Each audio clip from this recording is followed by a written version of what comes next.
Oke teman-teman, balik lagi di channel Binary Thinking. Masih bersama gue Yohan.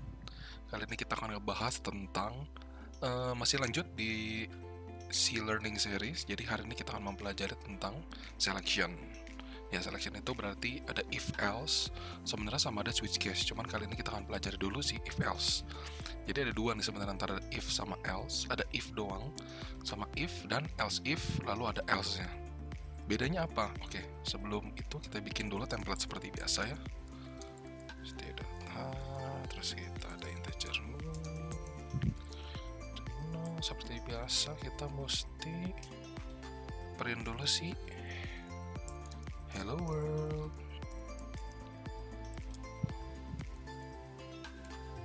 Oh, kita save dulu namanya apa ya? Selection. Biasa kita mau dia sampai keluar. Ayo nge-lag. Kenapa sih selalu kalau bikin video dia nge-lag? Oke, udah muncul ya.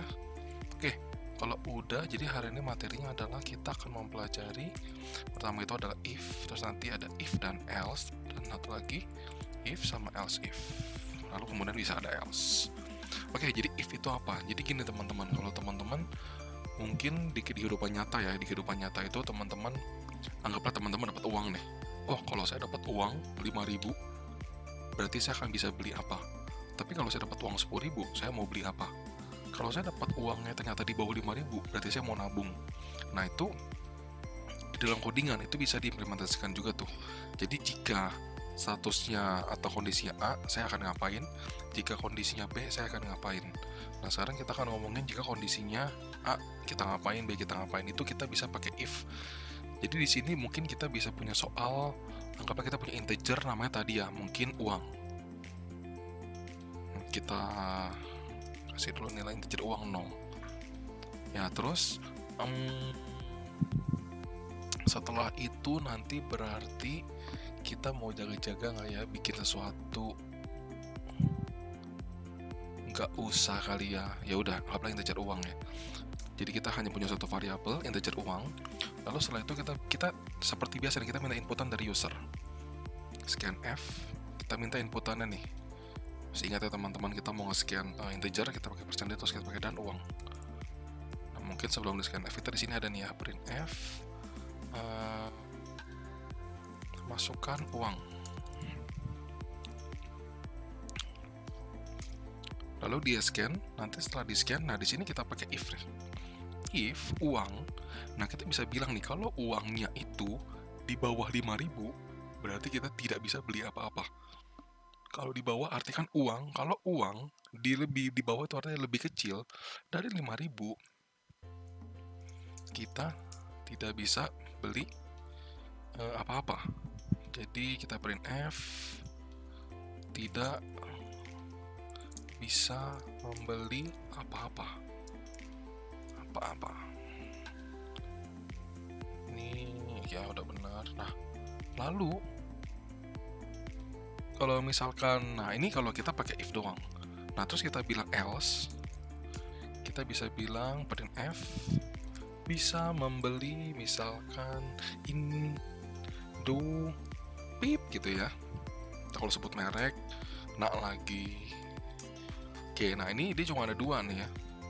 Jadi if uangnya di bawah 5.000, kita nggak bisa beli apa-apa. Tapi selain itu, kita bisa membeli Indo. Nah di sini coba kita jalanin dulu.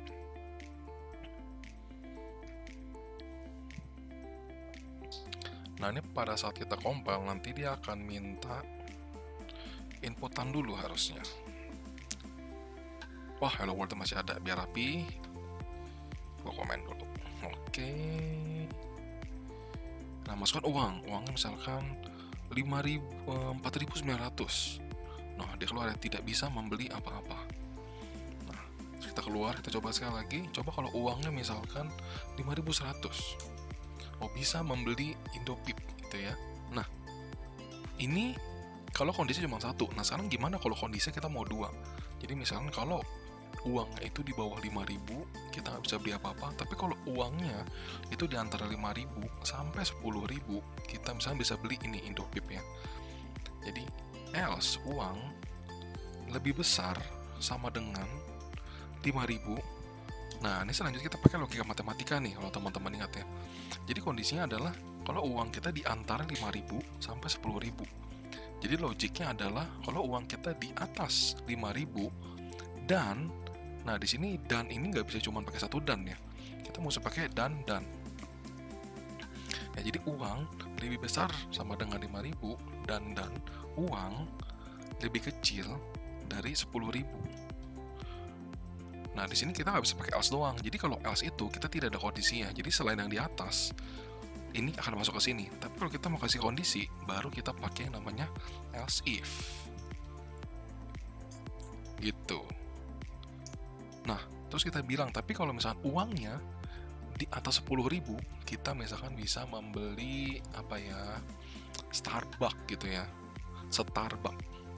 Else if uang di atas 10.000, kita di sini print f bisa membeli Starbucks. Gini. Oh ya teman-teman, ini biasakan kalau kita mau pakai if itu kita mesti semua kondisi yang di dalam ini kita pakein si kurung kurawal ini ya, tutup dan buka ya, tutup dan buka. Jadi semua kondisinya if ini berada di dalam si kurung kurawal ini. Oke, kalau kita jalanin sekarang ya. Kita coba lagi dari uangnya itu 4.900.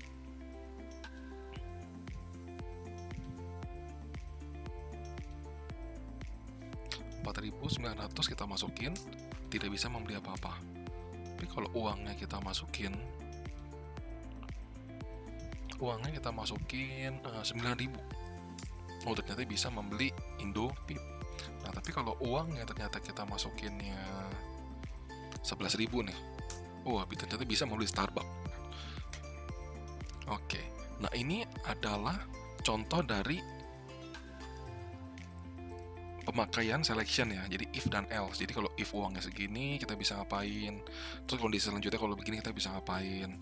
Nah, di dalam else if ini bisa apa aja? Ya bisa bisa semuanya nih ya, bisa melakukan semuanya. Nah, contoh misalkan kita mau bikin, nah kan kalau misalkan dia di antara nih, kalau dia mau sama persis gimana?